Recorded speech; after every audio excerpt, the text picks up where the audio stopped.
I've done something terrible. Or great. I'm not sure which. This isn't exactly my story. It's the story of a girl named Ariana, a friend at my school. My only friend at school, actually. And even then, I'm kind of stretching the term. I'm not popular. Neither is she. Or she wasn't, anyway. But she's not going to tell the story, so you get my outsider perspective on it. Ariana and I hung out because no one else liked us. In her case, it was pretty standard high school stuff. She was unattractive and poor, so she was a convenient target for those who needed one. And high school's got a lot of people in search of victims. I'm an outcast because I've got a problem. I steal stuff. I don't exactly want to. It's just a compulsion. Some people eat an entire bag of chips in one sitting. I take small objects when the owner isn't looking. Sometimes I get caught, and after that happens a couple of times, word gets around. Once you're known as the klepto, you're basically cut out of all circles. I'm not blaming them, honestly. Every once in a while, someone would try to befriend me, and it would last until something of theirs went missing, and they realised that everyone else was right. Then, I'd be alone again, sitting at home looking at the phone I took, or the pen, or the notepad, wondering why I do this to myself. Ariana, I never took anything from. With everyone else, there was always this feeling of they'll never miss this, or they can get another one. She couldn't. She was always in thrift store clothes, and not the good ones either. Her backpack was ratty, with tears in the fabric and broken zippers. It had a pen in it, and one mechanical pencil, which I'd swiped off a teacher's desk for her. It might have been the first gift I ever gave to someone who wasn't in my family. It felt weird. So that was us, two losers. We spoke some, but mainly we just stuck together so we weren't alone. It wasn't great, but it was fine. We didn't see each other over the summer, but I figured that she'd be there, same as always, when school let back in. But I was totally wrong. She showed up for the first day of school, looking different. Like cheesy rom-com makeover different. She got off the bus in this flirty dress, looking like $1,000,000. Clearly a brand new dress, and she had on makeup and new shoes too. For the last couple of years, I don't think I'd ever seen her wear anything but jeans and the same pair of old boots. So this was a complete transformation. And she was turning heads too. Guys were staring, girls were staring. But the first one to say anything was Cynthia, our local blonde and preppy mean girl. As Ariana was walking past, Cynthia said, "Looks like somebody finally started shopping in the girls' section of Goodwill." Ariana stopped, turned, and slapped her directly across the face.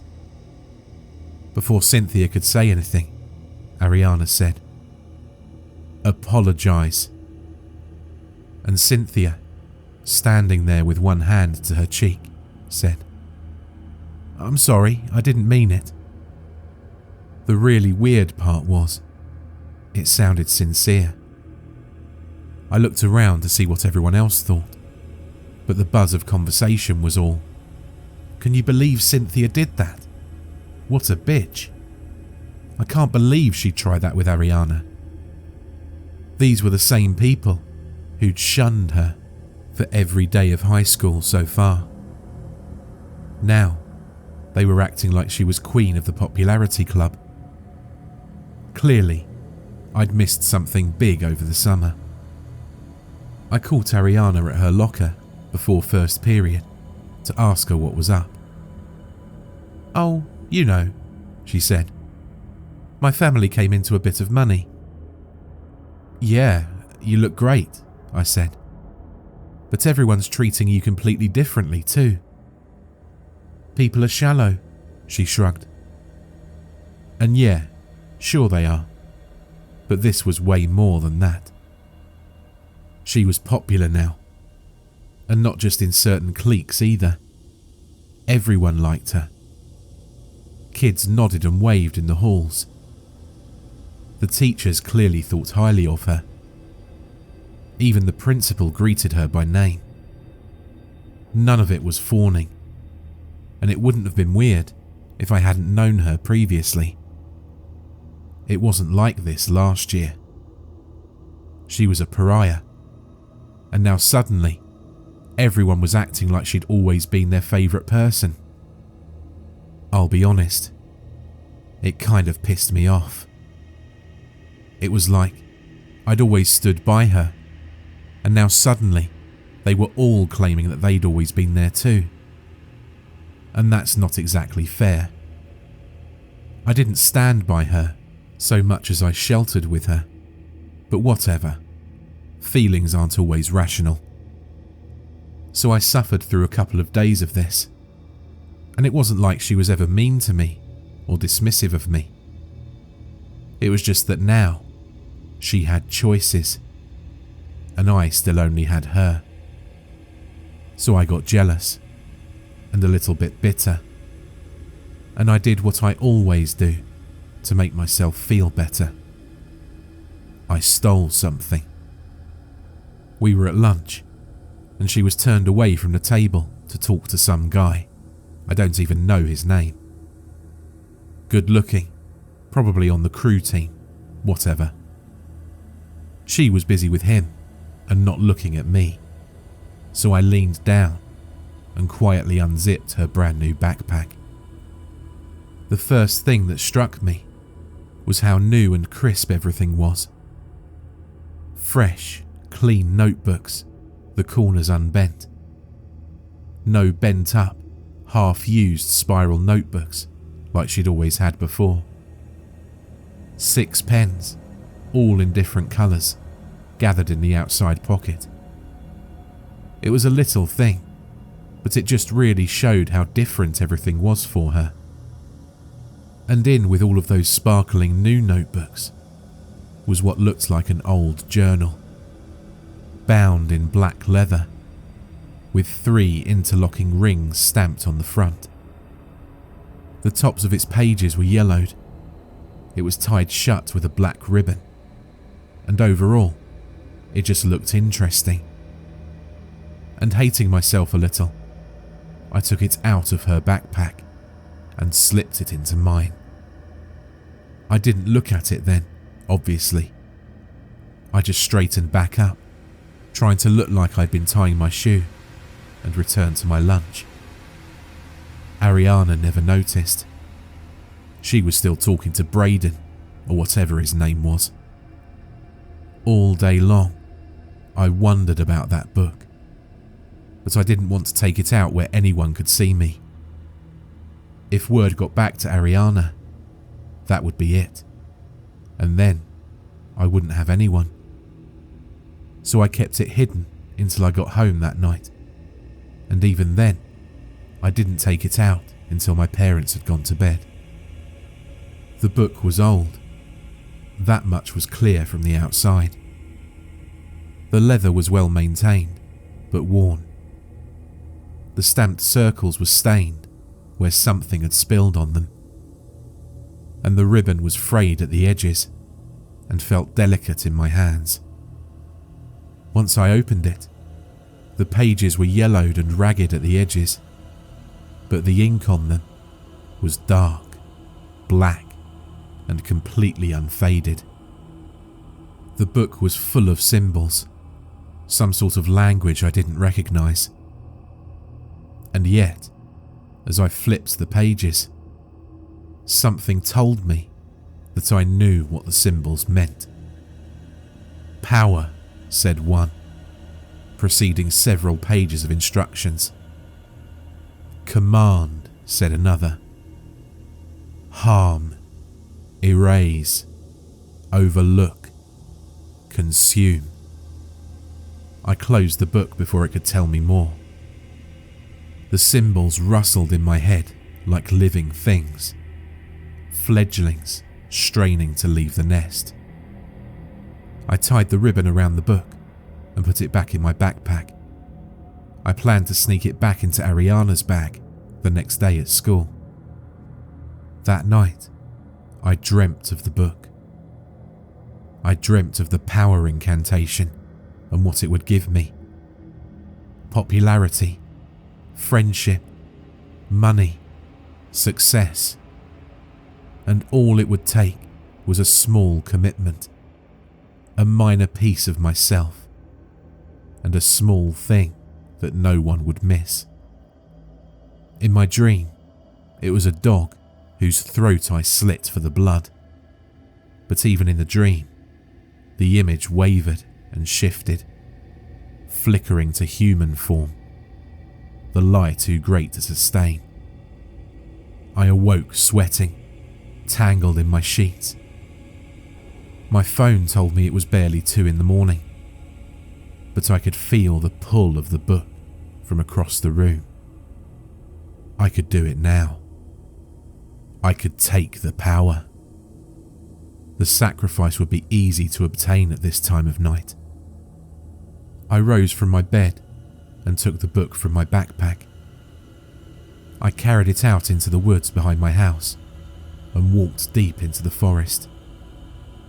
When I was far enough in, I took a stick from the ground and dug a shallow hole at the base of a tree. I buried the book there, covering it back up with dirt and stamping it down. And then I walked unsteadily home.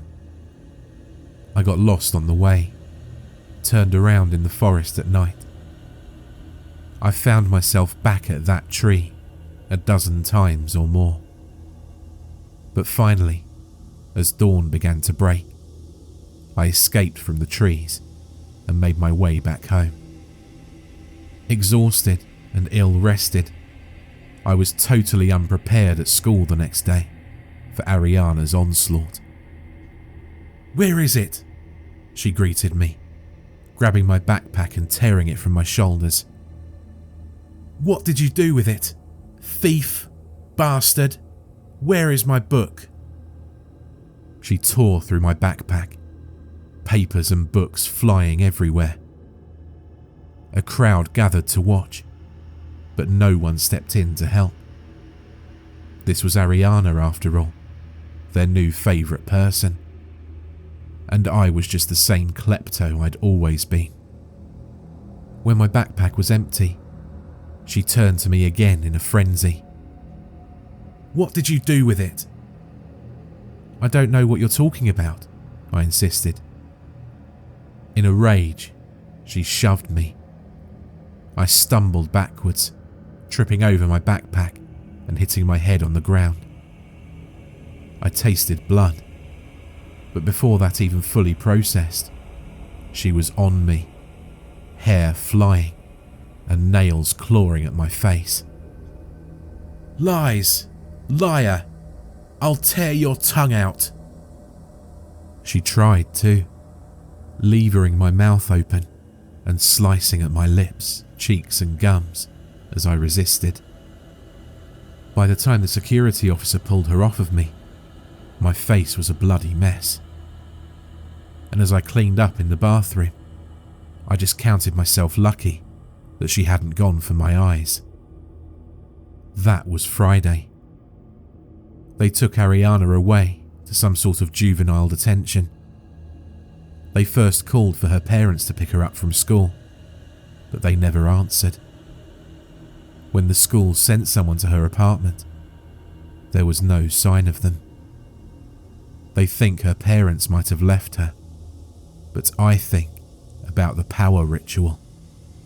and I wonder what she sacrificed for it. She's missing now. I went to see her on Sunday, hoping that maybe some time away from the book had calmed her down.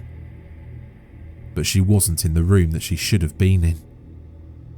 There was a symbol on the back of the door, written in what I'm certain was dried blood.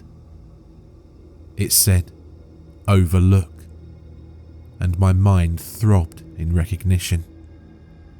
The staff at the detention centre didn't seem to see it. I think I did a good thing, separating Ariana from the book. The words written inside were horrible, stealing away people's self and soul. I think it was a good thing for the world, even if it was a terrible thing for her. And even though it was a terrible thing for me. I haven't had any more dreams since I buried the book. But I haven't had a restful night's sleep either. I keep sleepwalking, waking up to find myself outside and heading for the forest. If I slept long enough, I know what tree I'd wake up to find myself under. Or worse, wake up in my own bed, hands filthy from digging, and that cursed black book clutched to my chest. I almost hope Ariana comes to reclaim the book. I'd take her to it, I think. It's good that she doesn't have it. But is it any better that I do? I've never been good at resisting temptation.